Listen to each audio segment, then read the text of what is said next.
"Help, I'm only 15. Don't let me die." These were the last words of Daejaun Campbell, a teenager stabbed with a zombie knife and left to die on a street in Woolwich, southeast London, in 2024. Two teenagers have now been jailed for a combined 32 years. It was Sunday the 22nd of September, 2024, just after 6:30 p.m. Residents on Eglinton Road heard shouting and saw a boy collapse on the pavement. Doorbell cameras showed two masked teenagers leaving a nearby house. Moments later, 15-year-old Daejaun Campbell walked past. He was ambushed and chased. Witnesses heard a woman shout, "He's been stabbed." Others heard the boy himself cry, "I'm only 15, don't let me die." Paramedics and an air ambulance arrived quickly, but Daejaun died where he fell. A post-mortem later found 2 deep stab wounds and 6 further cuts. Police were called at around 6:35 p.m. to report of a disturbance on Eglinton Road in the Woolwich area. Our officers attended and found a 15-year-old boy with stab injuries. Despite the efforts of officers and paramedics from the London Ambulance Service, sadly he died a short while later. His family have been informed and are being supported by specialist officers. Once again, we've had to tell a child's family that their loved one has been killed in an act of violence using knives. Our thoughts are with them as they struggle to comprehend what has happened. The fact a 15-year-old teenager who had his whole life ahead of him had been taken from his family in this way is a stark and sobering reminder of the danger of zombie-style knives. Detectives from the Metropolitan Police Specialist Crime Command quickly focused onto teenagers. Imri Doue, aged 17 at the time, but now 18, and Marko Balaz, then aged 18 and now 19. Within days, crucial evidence started to build. On the 25th of September, 2024, armed officers arrested Marko Balaz at home. On the 27th of September, 2024, Imri Doue was arrested. His phone and clothes were seized. A third teenager was also charged. CCTV and doorbell footage showed a car arriving on Eglinton Road, and the two entering a nearby house before emerging dressed in dark clothing. Doue was wearing a balaclava and carrying a machete. ANP cameras traced that car's movements before and after the killing. Electronic tag data destroyed Balaz's alibi. He claimed he was home, but his tag placed him on Eglinton Road at the time of the murder. Police discovered Balaz repeatedly searched for news about Daejaun's death in the days after. On Doue's phone, detectives found texts where he feared doing 20 years and said his life was about to take a massive turn. CCTV even showed Doue dropping the machete as he ran, then stopping to pick it up and escape. Detectives said this combination of digital trails and video left no room for doubt.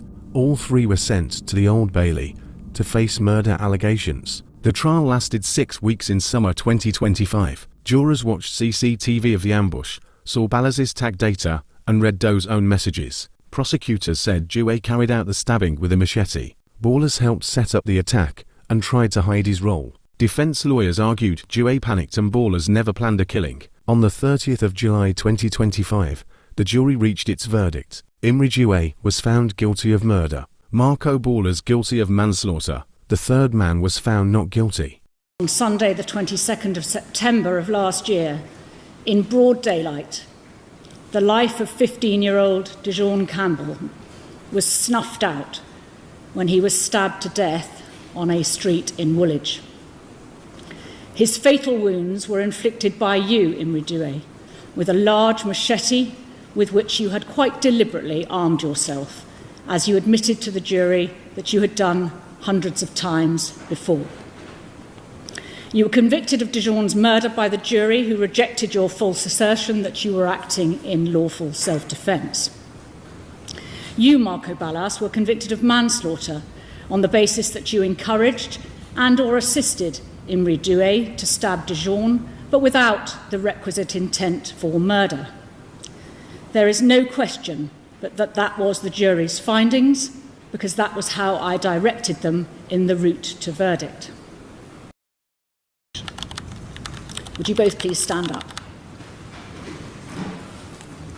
Imri Doue, for the planned murder of 15-year-old Daejaun, whom you targeted and stabbed to death with a lethal machete when he was defenceless and posed no threat to you, The sentence is detention at His Majesty's pleasure for a minimum term of 21 years to punish you for what you did.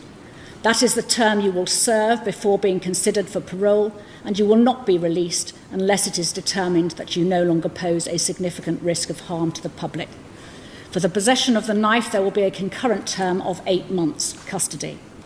You have spent 370 days on remand, which reduces the minimum term to one of 19 years and 360 days, and that is the term which I impose. Marko Balaz, in order to reflect totality, I do intend to reduce the sentence for the manslaughter in respect of which you participated in a fatal attack upon Daejaun with Imri Doue, who you knew was armed with a machete and who you encouraged to stab him. The sentence for that offence is 9 years detention. I reduce the sentence on counts 1 and 2 on the drugs indictment from 34 months to 2 years on each offence to run concurrently to each other, but consecutively to the 9 years, giving a total of 11 years detention. That will be reduced to 10 years and 328 days to reflect the qualifying curfew. For the cannabis offence and the criminal property offence, there will be concurrent 3-month sentences on each. Should my calculation of the days on remand or the qualifying curfew be incorrect, the parties must notify the court by 4:30 p.m. today, and I will have the case called back on and adjust the term. They may go down. Judge Sarah Monroe KC called the attack brutal and senseless and warned of an epidemic of teenage knife crime. She said Daejaun had been sucked into a life where carrying knives felt normal, and the killers robbed him of any chance to change. Daejaun Campbell was just 15. His mother described him as intelligent, fun and witty, a boy who adored his younger siblings, but in the year before his death, she saw worrying changes. He became secretive, anxious about being seen with family, and she feared older criminals were grooming him. Detectives say the exact motive was never proved, but they believe he may have been exploited to sell drugs in the area.